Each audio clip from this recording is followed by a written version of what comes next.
সবাইকে শুভ সন্ধ্যার শুভেচ্ছা জানিয়ে আমি আরেকটা নতুন ভিডিও নিয়ে হাজির হয়েছি তোমাদের সামনে। তো hello everyone, good evening. Flavour of life চ্যানেলের আরেকটা নতুন ভিডিওতে তোমাদের স্বাগত। তো কেমন আছো তোমরা সবাই? আশা করছি সবাই ভালো আছো, আর আমিও ভালো আছি। তো বড়দেরকে প্রণাম আর ছোটদেরকে অনেক ভালোবাসা জানিয়ে আজকে একটা রেসিপি ভিডিও শেয়ার করতে এসেছি তোমাদের সাথে।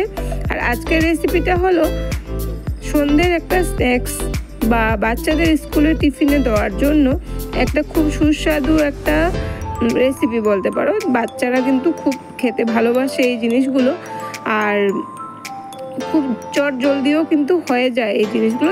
একদম হাতের কাছে থাকা উপকরণ দিয়ে কিন্তু এই জিনিসটা বানানো হয়ে যায় খুব তাড়াতাড়ি, আর খেতেও কিন্তু খুব সুস্বাদু হয়। বাচ্চাদের তো মন পছন্দের হয়েই যায়, আর আমাদের বড়দেরও একদম একটু ভাজাভাজি জিনিস খেতে, তো ভাজাভুজি খেতে তো সবাই পছন্দ করে। আর যদি এটা বাড়িতে বানিয়ে ফ্রেশ বানিয়ে খাওয়া হয়, ওটা তো আরোই ভালো হোটেল থেকে এনে খাওয়ার থেকে, তাই না? তো বাড়িতেই বানানো হচ্ছে আজকে ব্রেড চপ। তো ব্রেড চপের রেসিপিটা শেয়ার করতে এসেছি তোমাদের সাথে। তার জন্য কি কি ইনগ্রেডিয়েন্টস নিয়েছি তোমাদেরকে তো দেখালামই। তারপরে আলু সিদ্ধগুলোকে এভাবে খোসা ছাড়িয়ে আলু সিদ্ধগুলোকে মেখে নিয়েছি, ম্যাশ করে নিয়েছি আলুগুলোকে। তারপর দেখো এক এক করে পেঁয়াজ কুচি, আদা কুচি, রসুন কুচি, কাঁচা লঙ্কা কুচি, আর দিয়ে দিলাম একটু কারি পাতা কুচি।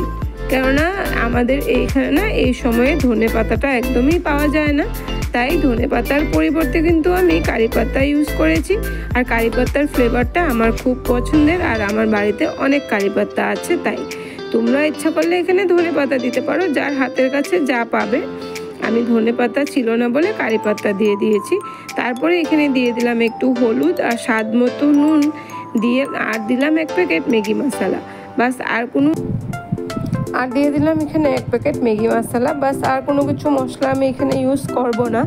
তো দিয়ে ভালো করে আলুর সাথে আমি সব ইনগ্রেডিয়েন্টসগুলো মিশিয়ে নেব, মানে আলুগুলোকে খুব ভালোভাবে মেখে নেব। মেখে তারপরে চলে যাব পরবর্তী স্টেপে, এরপরে কি করা হবে তার জন্য। তাতে তো যেহেতু সন্ধ্যের একটা টিফিন বানাচ্ছি, আর ছেলেদের ফরমাইশেই কিন্তু বানানো হচ্ছে, আর তাই ভাবলাম যখন বানাচ্ছি তো একটা ভিডিও কেননা করা যাক, তোমাদের সাথে কেননা শেয়ার করা যাক, তাই শেয়ার করছি একটা ব্রেড চপের রেসিপি। তো আমার আলু সিদ্ধটা মাখা হয়ে যাওয়ার পর তারপরে আমি চলে এলাম, আমার পরবর্তী স্টেপ হলো একটা বেসনের ব্যাটার তৈরি করতে হবে। যেহেতু চপ ভাজবো, তো একটা বেসনের ব্যাটার তো প্রয়োজন পড়বেই। তো আমি বেসনের ব্যাটারটা বানানোর জন্য এখানে এক বাটি বেসন নিয়েছি, আর নিয়েছি স্বাদ মতো নুন, হলুদ, আর একটু লঙ্কা গুঁড়ো, আর নিয়েছি অল্পটুকু কালো জিরে দিয়ে, তারপর একটু একটু করে জল দিয়ে এইভাবে একটা সুন্দর করে ব্যাটার তৈরি করে নেব। না হবে ব্যাটারটা ঘন, না হবে পাতলা, সুন্দর একটা মিডিয়াম থিকনেসের একটা ব্যাটার রেডি করতে হবে। তো আমার হয়ে গেছে বেসনের ব্যাটারটা রেডি করা। তারপরেও আমি খুব ভালোভাবে চামচের সাহায্যে কিন্তু বেসনের ব্যাটারটাকে খুব ভালো করে ফেটিয়ে নিচ্ছি। তারপরে চলে যাবো আমার আবার আরেকটা পরবর্তী স্টেপে। তো এবার আমি সব বেসনটাকে সুন্দর করে মিশানোর পর আমি চলে যাব সব চপগুলো রেডি করার জন্য।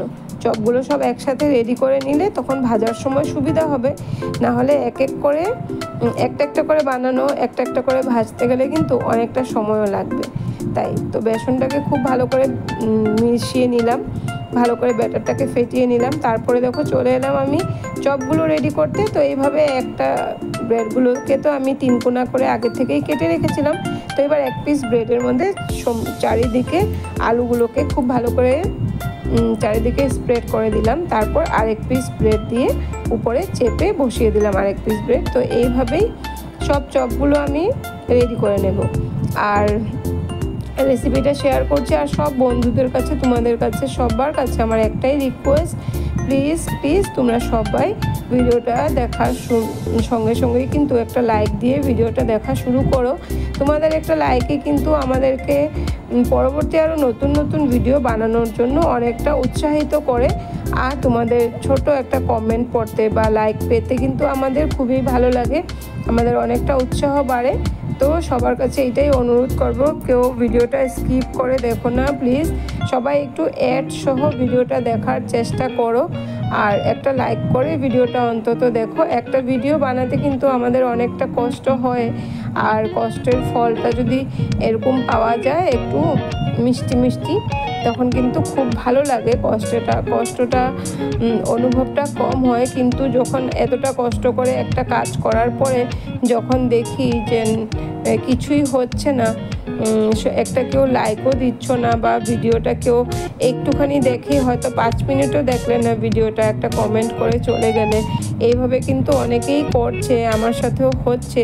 তাই বারবার করে এই একটাই কথা আমরা বলি যে প্লিজ কেউ স্কিপ করো না ভিডিওটা, সম্পূর্ণ ভিডিওটা দেখার চেষ্টা করো, আর অ্যাড সহ ভিডিওটা দেখো, আর আমাদেরকে একটু সাহায্য করো, একটু যাতে আমরা একটু এগিয়ে যেতে পারি।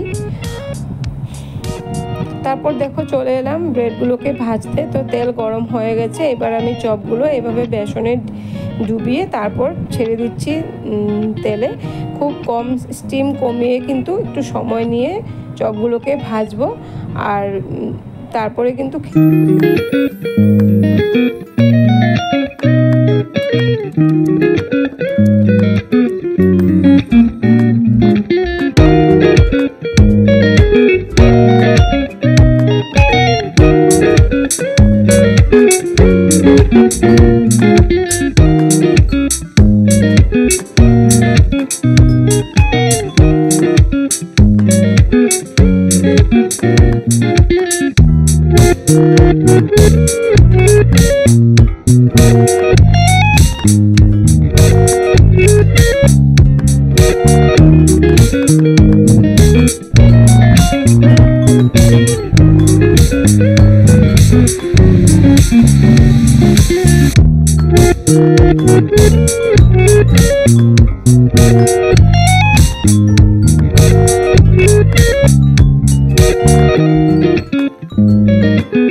তো এক এক করে সবগুলো চপ আমার কিন্তু ভাজা হয়ে গেছে।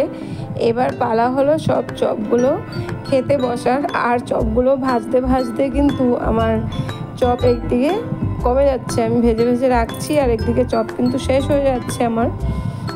তো এগুলোই হলো গরম গরম যে কোনো কিছু স্ন্যাক্স বানালে এই জিনিসটা হবেই। আর তো আমার দেখো লাস্টে একটু আলু সিদ্ধ বেঁচে গেছিলো, ওগুলোকে আমি এইভাবে গোল গোল শেপ দিয়ে বেসনে ডুবিয়ে কিন্তু এমনি আলুর চপ বানিয়ে নিয়েছি। আর ব্রেড চপ লাস্ট অবধি ট্রের মধ্যে শুধু এই 5টা ব্রেড চপেই বেঁচে আছে কিন্তু। তো একটু আমরা এবার সবাই মিলে বসে পড়লাম ব্রেড চপটা খেতে। তো আজকের আমার এই রেসিপিটা যদি তোমাদের ভালো লাগে তবে অবশ্যই একটা লাইক করে দিও, একটা কমেন্ট করে দিও, আর যদি একটু বেশি ভালো লাগে তবে একটা শেয়ারও করতে পারো। আর প্লিজ সবার, আর যদি কোনো নতুন বন্ধু আমার চ্যানেলে এসে থাকো, আমার ভিডিওর কোনো অংশ দেখে যদি তোমাদের ভালো লাগে তবে অবশ্যই চ্যানেলটা ছেড়ে যাওয়ার আগে চ্যানেলটাকে সাবস্ক্রাইব করে পাশে থাকা বেল আইকনটা প্রেস করে দিও। তো সবাই ভালো থেকো, সুস্থ থেকো, দেখা হবে পরবর্তী আর একটা নতুন ভিডিওর সাথে। Tata, good night.